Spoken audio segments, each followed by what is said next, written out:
In this video, I'm going to show you how I set up LookPilot for use with IL-2 Great Battles. LookPilot was released about 6 months ago. It's a head tracking app with optional eye tracking, and it works in a wide variety of games. I was given a copy of LookPilot for free. If you want to get it yourself, you can go to the developer's website. It currently costs $14.99, and from there you can also try it out for free. I've put my personal link to the website in the description below. If you purchase LookPilot via that link, I will get a commission payment. Alternatively, it is also available on the Steam store. So let's see how I've got LookPilot set up for IL-2 Great Battles. First thing to note is my monitor and webcam setup. I'm using a single 27-inch 1440p monitor with the webcam mounted on top. If your arrangement is different, for example, if you have a larger monitor or multiple monitors, or the webcam is in a different position, then you'll need to be aware of that and make suitable adjustments to my settings. You might also see that I'm using a Litra Glow light. That is useful for keeping my face well illuminated. I use this with any webcam-based head tracking app so that it can easily pick up my face and work as smoothly as possible. Now let's go into LookPilot and walk through my initial setup. When you load it up, you should get something like this. We're going to go into the Settings tab. Not going to change anything on the interface menu, but on the camera, you need to make sure you have your webcam selected. And then you want to position yourself so that your head is in the center of the image. As far as resolution is concerned, I'm using 960 by 720 at 30 FPS, and that's been working fine for me. I haven't tested any other combinations. Tracking FPS limit I've got set equal to the camera FPS because I'm only using 30, so I don't need to limit it in any way. Tracking mode is set to temporal, which I think is the default. I recommend setting up these 3 keybinds and at least having the center tracking position and maybe also the pause tracking bound to your hot ass, and then make sure they don't conflict with any of your in-game keybinds. I don't use the posture monitoring. The only other thing I'm going to highlight here is the About tab, which contains a number of useful links for getting to know how the app works and to feedback any problems. So now let's take a look at my tracking settings for IL-2 Great Battles. If you click on the preset box here to manage presets, you'll get a list of the profiles that you've created which are saved locally, as well as a bunch of profiles that have been uploaded by other users to the community server.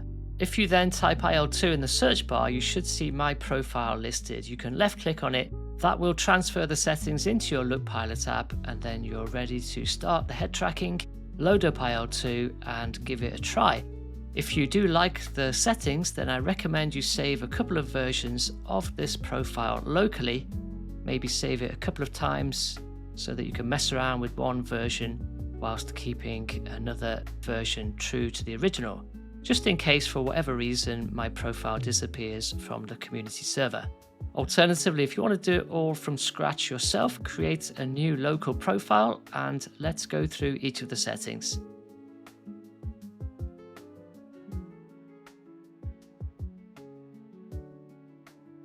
First thing to do is click on this book icon here. That brings up a website showing the supported games. Find the game that you want to use LookPilot with, and then make a note of the communication protocol it uses. In this case, it's FreeTrack. There may also be some additional in-game setup instructions that you need to be aware of, but for IL-2 Great Battles, it works automatically. So now we can click on this icon here and go into the tracking settings. There's another book icon which takes you to the same website we've just looked at. Underneath that is the communication protocol, which is the information we got from that website. You need to make sure you've got the correct protocol selected from the drop-down list. Then you can select which axes you want to include in your setup. I've got all of the head tracking axes selected, but I am not using the eye tracking functionality. I've left those tick boxes blank. Moving further down, we now have some global parameters. These act as multipliers, so any changes to these values will impact all axes. I prefer to leave them all set to 1, which means they have no impact. Instead, I prefer to do the calibration work within each individual axis. Note the confidence interval is set to 0.5. I could probably increase that, but it works fine as is, and the true view box is ticked. Now we can look at the individual axes, starting with yaw. If you're not familiar with how these things work, the x-axis on this graph corresponds to your actual head movement. The y-axis corresponds to your in-game pilot's head movement. So I've got this set up such that for 20 degrees of rotation of my actual neck to the right or the left will correspond to just over 180 degrees of rotation of my in-game pilot's head to the right or the left. In other words, I can check my 6. And this is where the size of your monitor is important, because I'm using a 27-inch monitor. If yours is bigger, or if you're using multiple monitors, then you'll probably want to use a bigger x-axis value to give yourself greater freedom of movement of your actual head to look around the cockpit. You can change the x-axis by changing the max input value, and the y-axis by altering the sensitivity.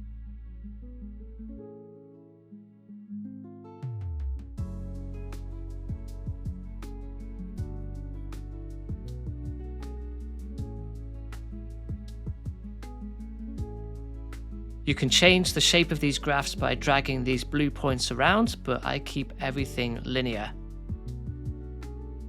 Right-clicking removes a point, left-click adds one. You definitely want a dead zone, and I've got mine set at about 1.5 degrees. I use a high smoothness value and then a dead zone value of 0.15. This dead zone value applies along the entire curve, and I find 0.15 is about the sweet spot for keeping the tracking responsive whilst minimizing jitter. That's the yaw axis done. Let's take a look at pitch. A few things I want to point out here. Number one, with a 27-inch monitor, it doesn't take much movement of your head up or down before your eye line hits the edge of the monitor screen, and therefore I'm using a max input angle of just 10 degrees. And if you look at the graph, I'm only using about 8 degrees before I hit maximum pitch. So there is a risk with the pitch axis that it becomes too sensitive. I've got the sensitivity set to 1.2, which gives me a maximum pitch angle of 108 degrees in the game, up or down from the center point. And that's probably about the maximum for a pilot's head sitting in a cockpit. I've got my center dead zone set at 1 degree, and then the overall dead zone for the graph is set at 0.17, so it's slightly higher than for yaw. And I've done that because of the potential oversensitivity of the pitch. I want to minimize any jitter. One last thing to mention on this axis. My setup is based on the assumption that your eye line is level with the center line of your monitor, and therefore looking up and looking down are symmetric. If that is not the case and you can't adjust your monitor to make it so, you might want to tick the asymmetric box and create two different graphs, one for looking up and one for looking down, because you'll have a different range of motion for each before your eye line clips the edge of the monitor. You can drag these blue dots around to accommodate that.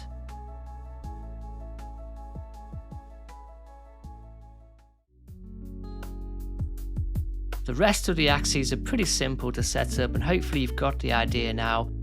You could even exclude the roll axis altogether from the setup without losing much by way of functionality or immersion.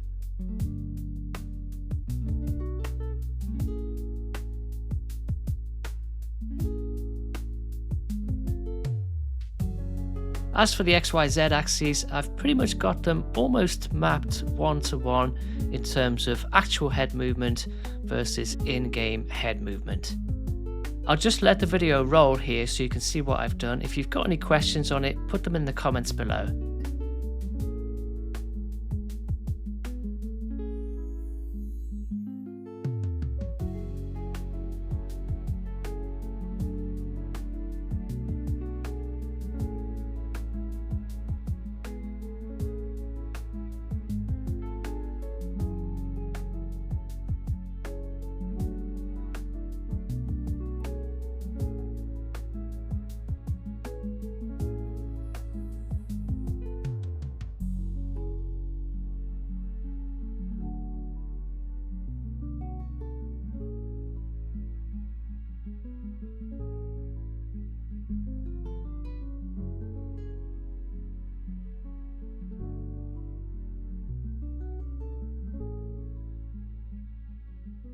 Once you've finished your setup, it's time to start the tracker, which you can do by clicking on this icon here. The circle next to it should go orange to let you know that it's working and waiting for you to load up your game. Once your game is loaded, it should go green to let you know that it's connected.